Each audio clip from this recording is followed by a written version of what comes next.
शुक्रिया अदा करने के लिए खड़ा हुआ हूँ आपकी मोहब्बतों का। वफाओं से नहीं आता हमें दामन चुरा लेना, तुम ही पर जान दे देंगे कभी तुम आजमा। मैं इस बात को इसलिए आपसे अर्ज कर रहा हूँ कि मेरे वालिद साहब का इस इलाके के साथ एक जज्बाती रिश्ता था और उस रिश्ते को कंटिन्यू रखना और उसको आगे चलाना ये हम सब की जिम्मेदारी और हमारे घर के लोगों की और हम सब की जिम्मेदारी है। मैं शुक्रगुजार हूँ आपकी मोहब्बतों का कि आप लोगों ने इस जलसे का इनेकाद किया और बुनियादी तौर पर ये जलसा वालिद साहब की याद में हो रहा था, लेकिन हम सब के लिए बहुत बड़ी बदकिस्मती है कि अहमद पटेल साहब जैसी अजीम शख्सियत उनको भी कोरोना हो गया और कोरोना से वो तकरीबन निकल गए थे, लेकिन आजकल एक और सिलसिला है और मैं समझता हूँ कि हम सब का ख्याल भी रखना चाहिए। कोविड फैक्टर आता है और वो अलग अलग ऑर्गन पे असर करता है। अमन भाई के साथ भी कि कोविड हुआ और कोविड से वो निकल गए और फिर पोस्ट कोविड हो गया और जिंदगी और मौत से वो जूझते रहे। पूरे हिंदुस्तान में, पूरी दुनिया में दुआएं होती रही, लेकिन बदकिस्मती से वो हमारे बीच में नहीं मिल गए। और ये तकरीबन 3 दिन पहले की बात है जब अमन भाई हमारे बीच में नहीं थे, तब गोगोई साहब को भी सेम प्रॉब्लम, उनको भी कोविड हुआ। उनका बेटा गौरव गोगोई तीसरी बार MP है, पार्लियामेंट के अंदर कांग्रेस पार्टी का डिप्टी लीडर है और हम उम्मीद करते हैं कि आने वाले वक्त में वो आसाम में बहुत बड़ा रोल प्ले करेंगे। गौरव गोगोई हमारे दोस्त हैं और तरुण गोगोई की से भी मेरी बीच में बातचीत होती रहती है। उनको कोविड हो गया और कोविड के बाद उनको कोविड ठीक होकर पोस्ट कोविड हो गया, पूरा होकर फेल हो गया, वो भी इसी वजह से चले गए। तो मेरे वालिद साहब और जो है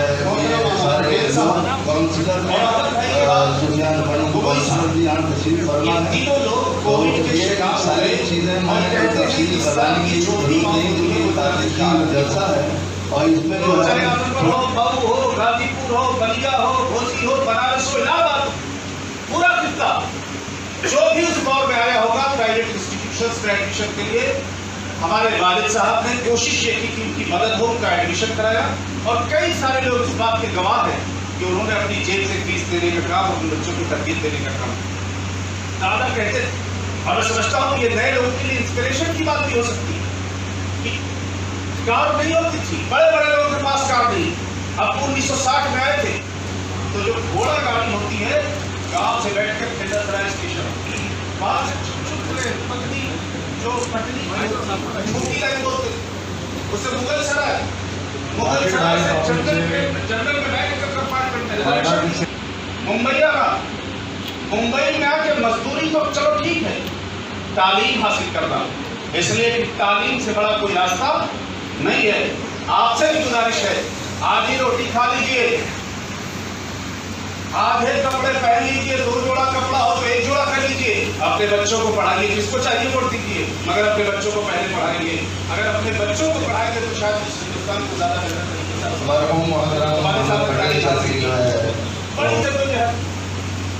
हमारा SBN क्लीनर्स एक ड्राई क्लीनर की दुकान थी वहां पे, दादा मरहूम और दादा भी कांग्रेसी और बड़े वक्ता और शायर और अदीब जबरदस्त मुकर्रिर माशाल्लाह। हमारे नाना मरहूम अब्दुल्ला मामून बैठे हैं, नाना मरहूम हमारे बहुत जबरदस्त आदमी सोशल आदमी।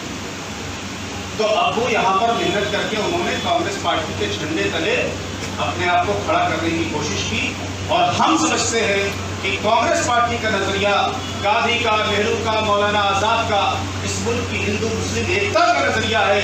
दूसरा नजरिया इस मुल्क में कोई कामयाब होने वाला नहीं है, जिसके झंडा बरदार हमारे वालिद साहब थे, अहमद पटेल साहब थे, तरुण गोगोई साहब थे और हम समझते हैं कि आप सब है जो इस मुल्क को बचाने की लड़ाई है संघीय राष्ट्रवाद से, उस राष्ट्रवाद तथाकथित राष्ट्रवाद से, इस देश के कमजोरों को और कमजोर करने का जो तथाकथित राष्ट्रवाद है, इसके खिलाफ मुल्क के अंदर जो आइडियोलॉजिकल लड़ाई है इन लोगों ने भी लड़ी है और हम सब इंशाअल्लाह मिलकर लड़ने का काम करेंगे।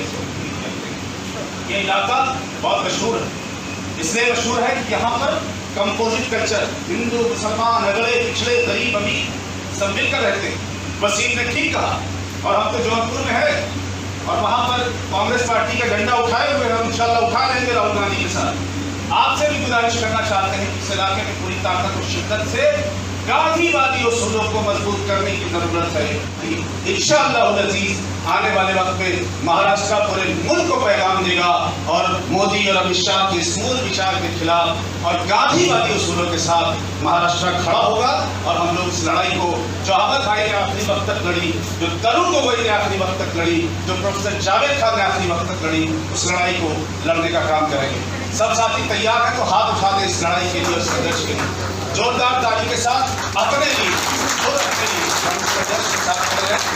फैज अहमद फैज एक बड़े मशहूर नज़्म हैं, मशहूर शायर हैं और फैज अहमद फैज की बड़ी मशहूर नज़्म है, उसके हवाले से बात को खत्म करता हूँ।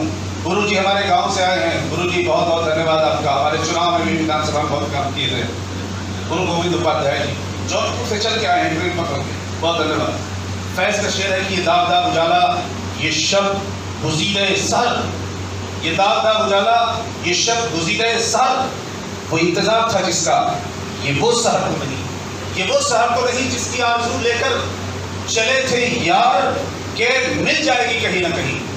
चले चलो कि वो मंजिल अभी नहीं आई, निजात दिलो दिल की खड़ी नहीं आई। बहुत बहुत शुक्रिया। जय हिंद। मेडिकल कॉलेज हो, इंजीनियरिंग कॉलेज हो या जनरल कॉलेज हो, वो सब निकालने का काम जावेद साहब ने बहुत बड़ी ताकत से किया। ये तो उनको एजुकेशन में बहुत दिलचस्पी था।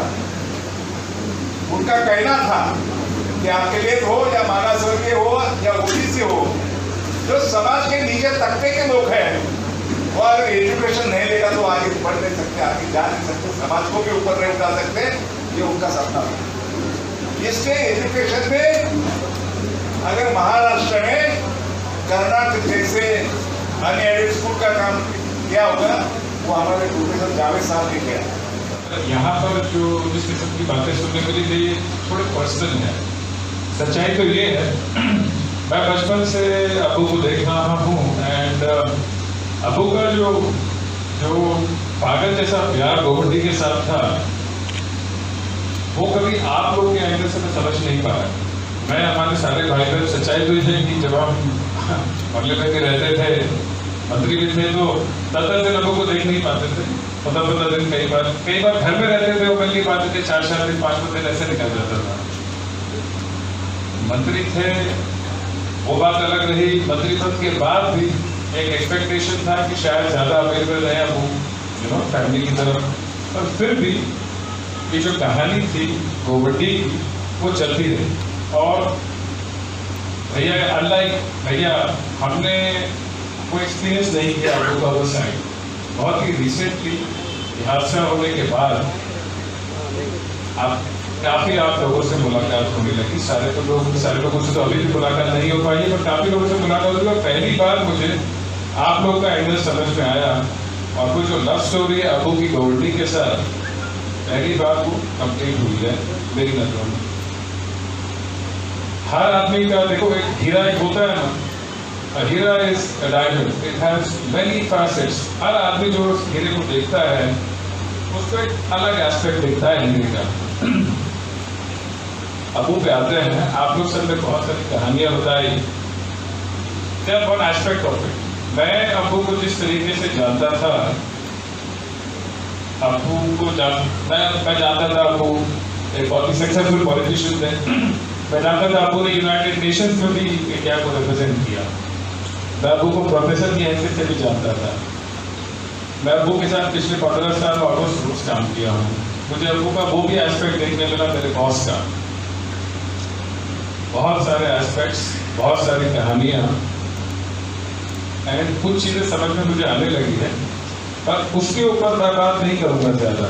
मैं ये कहूँगा कि अबू का प्यार आप लोग के साथ, आप लोग का जो रिस्पॉन्स अबू के लिए, आप लोग की कहानियाँ और मैं जानता हूँ मेरी कहानियाँ, ये सारी चीज़ों को अगर इकट्ठा करते तो मुझे एक ही चीज़ दिखती है, द फ्यूचर, आगे वाले दिन। अबू ने जो आप लोगों को सिखाया, जो मुझे सिखाया, उस पर अमल करना। अबू आज नहीं रहे और वो कहानी तो ख़त्म नहीं होती, हमारी कहानी ख़त्म नहीं हुई। अबू की सिखाई हुई बातों के ऊपर चलना, उनके सोचने का नजरिया। हर आदमी इधर पे बात जानता है कि बहुत ही यूनिक, हर आदमी मिलता है कहता है आपके अबू की बात अलग थी, उनकी थिंकिंग उनका काम करने का तरीका, उनकी डिसेंसी, उनका फोकस पढ़ाई लिखाई पे, घर के बच्चों को पढ़ाई लिखाई कराना, घर के बड़े बुजुर्ग जो भी हैं, घर के यंग लोग काम करें, उस टाइप का एटीट्यूड लेकर के आगे बढ़ना आप लोग के साथ मेरी इच्छा है। एंड उस सिलसिले में मैं आपकी जो मदद कर सकता हूँ, आप मेरी जो मदद कर सके, अबू के जो ख्वाब है उसको पूरा करने में वो किया जाए और इंशाअल्लाह आगे की कहानी शुरू करेंगे हम लोग। उन्होंने अपने जौनपुर की सरजमी को भी नहीं छोड़ा और शिवाजी नगर की सरजमी को यहाँ के लोगों को याद करते हैं, ये सबसे बड़ी काबिलियत। और मैं नदीम जावेद साहब से और वसीम भाई से यही कहना चाहूंगा कि जो चिराग जावेद खान साहब ने ये एक प्रोग्राम खत्म होने के बाद प्रोग्राम जैसे ही खत्म होगा वही खाने का वो रोशनी जो रोशनी जावेद खान साहब ने दी है, उस रोशनी को हम आगे बढ़ाते चले। इस हम सब का दायित्व है जो जावेद खान साहब को मानते हैं और जो आज इस श्रद्धांजलि सभा पे आए।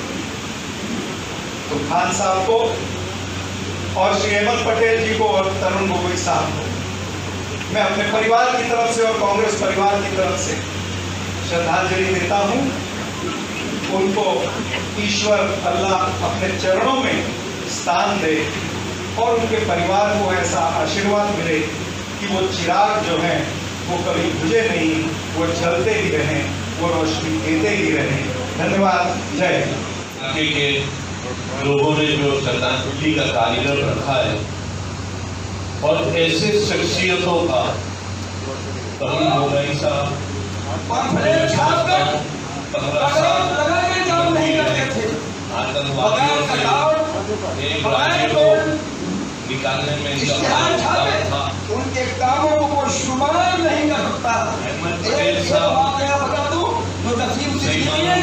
से और वक्ताओं ने कहा, जैसे कि संजय निरुपम जी ने खासतौर पे कहा, और नदीम भाई भी जानते हैं, हमारी जब बात हो रही थी कि वो रीढ़ की हड्डी थी कांग्रेस और सही मानों में उनका कोई विकल्प नहीं।